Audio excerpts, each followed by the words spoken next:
Hi everyone, I'm going to show you a tutorial on how to import images into Figma. I'm going to show you a few different ways to do it so you can find what works best for you.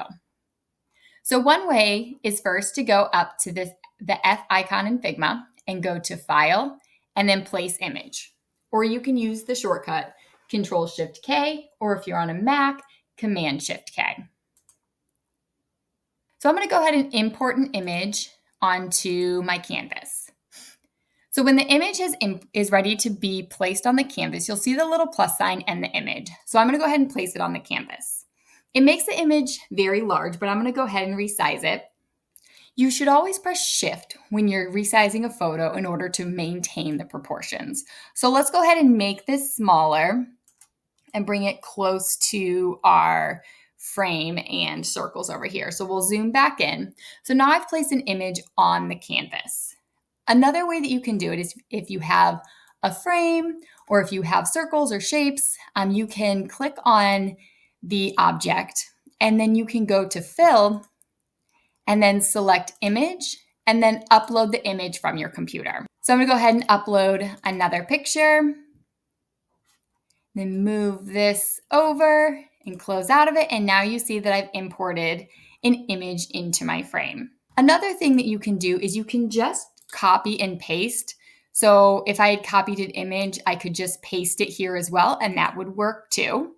I typically do that if I'm working on mood boards because it's really easy to just copy and then paste it onto a frame or a canvas in order to keep my ideas or potential inspirations all in one place. What's also cool is you can import multiple images at the same time. So if I go ahead and do my shortcut, Control-Shift-K, I'm going to go ahead and select 3 images and click Open.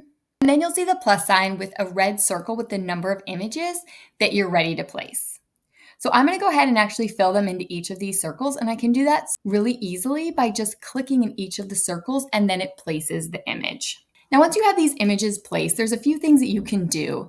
So I'm going to go ahead and show you how you can crop it or you can have it fit differently within the shape. So let's go ahead and go back to Image.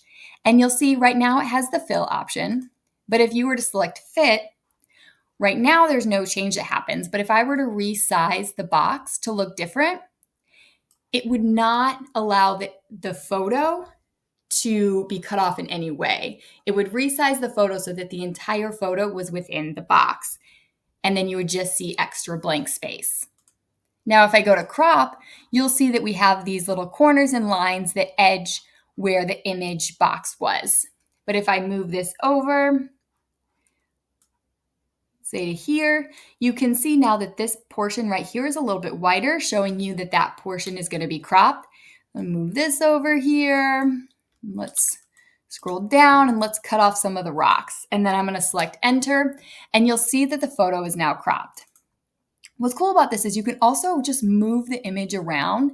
So if you wanted, I wanted more rocks and this to be closer to the top, then I can do that and then select Enter. And now you won't see the other parts of the photo, but it's easy to move around and edit as you go.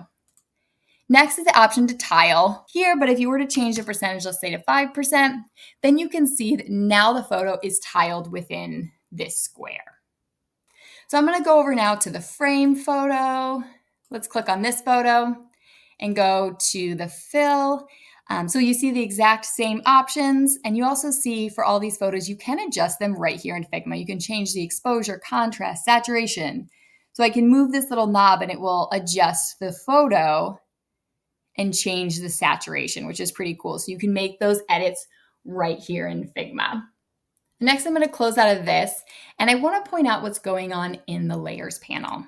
As you see, Figma treats images as a fill and not as an object. So if I were to put text within this frame, you would see text show up underneath this frame. But here we don't even see the image showing up. You'll see for these circles that we no longer see the circle and then the image is housed under that, but it's one unit now because the images are acting as fills instead of as separate objects. What makes that really cool is that you can use pictures in a lot of unique ways. And so I actually did an example. So So you can see here, I filled text with the image, and then I also filled the stroke. I made the stroke a little bit thicker, and instead of putting a color fill, I chose an image fill. And so you can do fun things like this using image as fills within Figma. That concludes my short tutorial on importing images into Figma. Thanks for watching, and please subscribe for future content.